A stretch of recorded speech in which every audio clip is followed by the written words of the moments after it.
So here is another paid mod that I am reviewing. Before I made the 𝗫𝗎𝗓 video, I was considering to make a picnic review, but now that I have a video due soon, this video is popped in your feed to show you guys if you should buy the Cherrier picnic mod.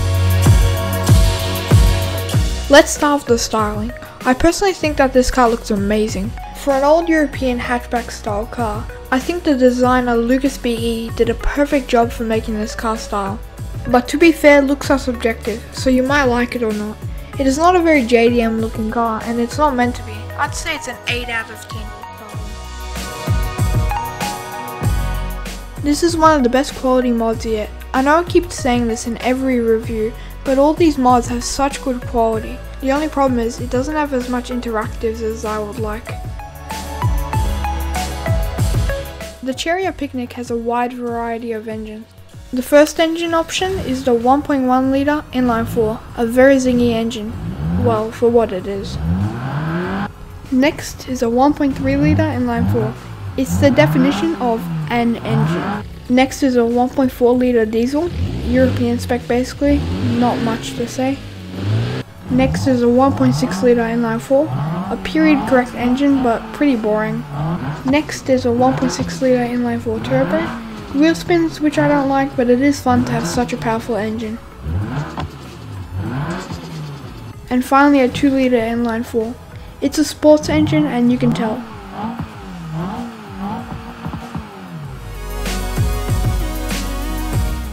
I'll be driving these cars on my wheel. First, let's start with the 1.1 litre.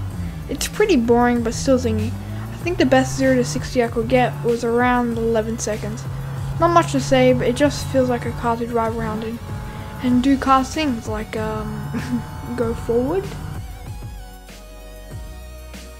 The 1.3 litre is a lot faster, but I still wouldn't call it sporty. It feels like now it's at the point where you can cruise around on the highway and in the city without worrying about shifting down. It's a diesel, what do you expect? It feels like if the 1.1 litre had the torque of the 1.3 litre, so it can handle driving around very well.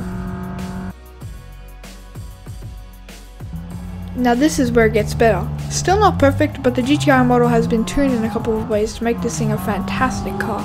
Takes corners very well. Very good car. Almost more than the 2 litre, and personally, I like the turbo more than the naturally aspirated. This is when we are starting to feel some of the old Peugeot lift-off oversteer coming in. This one is perfect. The combination of power and the high grip tyres, the low body weight, just makes this car perfection.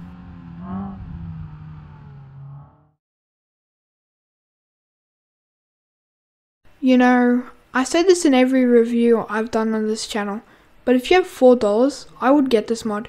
It's a bit generic about how it drives, but it's still probably better than the 𝗫𝗎𝗓.